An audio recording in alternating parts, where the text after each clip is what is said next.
हर हर वम वम हर हर वम वम हर हर वम वम हर हर वम वम हर हर वम वम हर हर महादेव नमः पार्वती पतये।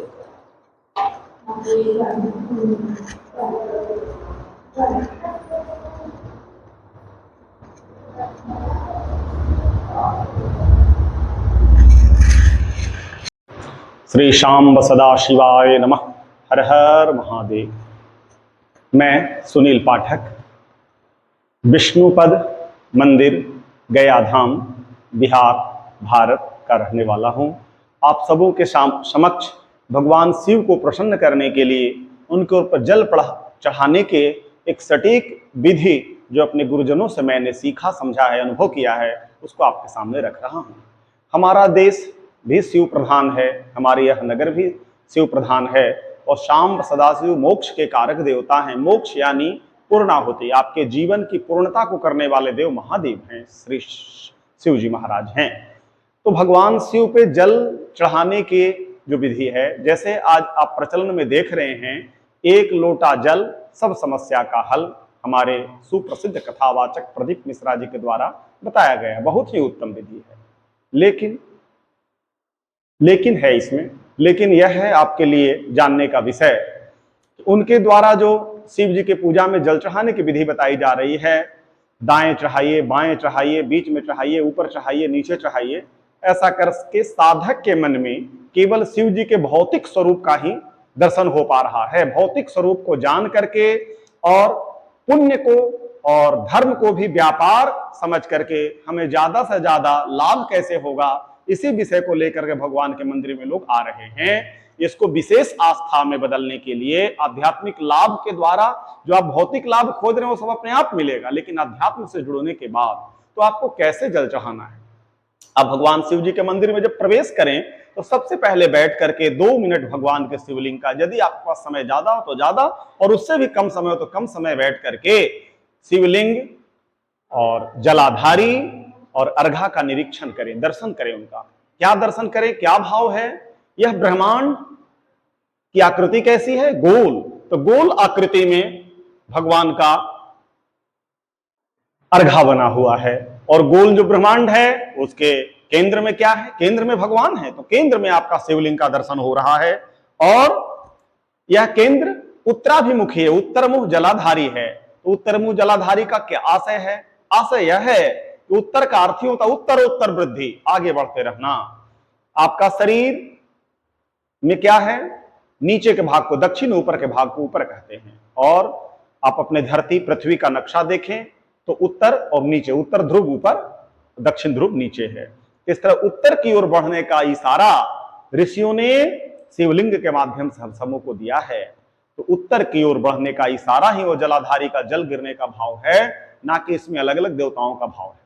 इसलिए आपको यह समझना है कि जो शिवलिंग है, यानी जो बीच में गोलाकार के बीच में केंद्र में भगवान है, पूरे परिवार के सहित भगवान भोलेनाथ शिव जी उसमें निवास करते हैं। भोले जी नाथ पे आपने जो जल चढ़ाया, उनके पूरे परिवार का विसंचन हो गया। यदि आप अलग अलग देवताओं को चढ़ाने लगेंगे तो मन में क्या होगा, ये देवता छोटे हैं, ये देवता छोटे हैं, ये देवता छोटे हैं, ये बड़े हैं, छोटे बड़े का भाव आ जाएगा।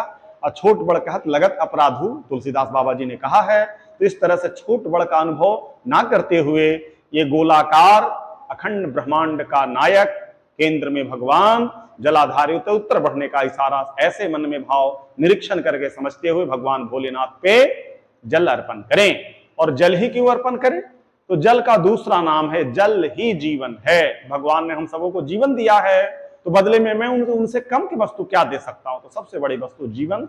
तो जल रूपी जीवन, यानी भगवान इस बात से प्रसन्न होते हैं, मैं उनका बच्चा हूं और मेरे पिता हैं, मैं पिता को का दिया हुआ वस्तु जब उनके पास रखता हूं तो पिता समझते इनको इस चीज को ज्यादा देना चाहिए, क्योंकि यह बच्चा मेरा मुझे ही अर्पण कर देता है। इसलिए जल चढ़ाते हैं। जल चढ़ाने के बाद क्या करना, यहीं पर एक राज छुपा हुआ है, इसी को बताने के लिए मैं ये वीडियो बनाया। तो भगवान पे जल चढ़ा करके शेष बचे हुए जल को उनके पास बैठे हुए नंदी के पीठ पे जो उठा हुआ शिव स्वरूप एक लिंग उठा हुआ है उसके ऊपर गिराना चाहिए। यहां भाव क्या है, भगवान का जो स्वरूप है, भगवान पूरे ब्रह्मांड में व्याप्त हो रहा है। 1 इंच कहीं पे जगह नहीं है जहां पे भगवान नहीं होता। किस तरह भगवान जड़वत दिखता है और जड़ में ही चेतन का भाव आपको समझना है। और भगवान का भक्त वहां नंदी बाबा हैं और यहाँ पे जल चढ़ाने वाला मैं, आप सब लोग भक्त हैं। तो आपका कहना यह हुआ कि जो जीवनी शक्ति मैं आपको अर्पित कर रहा हूं वो मैं बचा हुआ नंदी पे इसलिए चढ़ा रहा हूं कि यही कृपा मैं आपसे चाह रहा हूं। तो भगवान को इस भाव को समझाना चाहिए कि जो जल, जीवन रूपी जल मैं आपको अर्पण कर रहा हूं, मुझे भी इस जीवनी शक्ति की आवश्यकता है जिससे मैं अपने ओज तेज का वृद्धि करूं, इस जीवन को सही तरीका से जी करके लक्ष्य को पा सकूं। यह उद्देश्य से हम लोग शिवलिंग पे जल अर्पित करके और बचा हुआ जल उनके भक्त नंदी बाबा और नंदी बाबा के माध्यम से संकेत हम सबों पे अपने ऊपर का है कि हे भगवान मेरे ऊपर यह जीवनी शक्ति का बरसात करिए, आपका बचा हुआ जो प्रसाद है मुझे प्राप्त हो, हम अपने जीवनी शक्ति को बढ़ा करके जीवन में आगे बढ़ सकें। तो इस भाव को इस तरह से जल चढ़ाने का सबसे शुद्ध और सटीक विधि मैंने यूट्यूब पर आज पहली बार दिया है। इसे आप समझ करके जब करेंगे तो अक्षरशः आप आध्यात्मिक लाभ और भौतिक लाभ, आधि दैविक आदि भौतिक आध्यात्मिक सभी लाभों से परिपूर्ण हो जाएंगे और लक्ष्य प्राप्त करेंगे। इन्हीं शब्दों के साथ ओम नमः शिवाय, श्री शाम सदा शिवाय नमः। आइए मैं आपको अपने जिस तरीका से जल चढ़ाने की विधि को मैंने आपको बताया, भोले बाबा से आपका कनेक्शन कैसे जुड़ सकता है, कैसे भगवान से एकीकार हो सकते हैं, यह विधि आप जल चढ़ाने की विधि से समझ गए। इसी को यदि विस्तार करना चाहें, अपने जीवन में अक्षरशः उतारना चाहते हैं तो रुद्राभिषेक करना है। तो रुद्राभिषेक जो करेंगे उसका भी बहुत सटीक तरीका है। जितने लोग रुद्राभिषेक आपको करवाते हैं वो करते आप आए हैं। उसका नाम रुद्राभिषेक क्यों है, शिवाभिषेक क्यों नहीं, शंकराभिषेक क्यों नहीं, रुद्राभिषेक क्यों है? तो रुद्राभिषेक करने में जो राज छुपा हुआ है उसको लेकर के भी मैं एक संक्षिप्त वीडियो बनाने वाला हूं, उसको अवश्य देखें, देखना ना भूलें। रुद्राभिषेक सही तरीका से, एक रुद्राभिषेक आपके लिए फलदायी हो जाएगा। उस रुद्राभिषेक को मैं इसके बाद रखने वाला हूं, आगे इस वीडियो को दूंगा, उसे आप सही समय से उसके विधि को समझ पाएंगे। यूट्यूब चैनल आचार्य सुनील पाठक ज्योतिष कर्मकांड रिसर्चर को लाइक, सब्सक्राइब करके और प्रश्न के रूप में कमेंट करें, मेरे लिए विशेष होगा।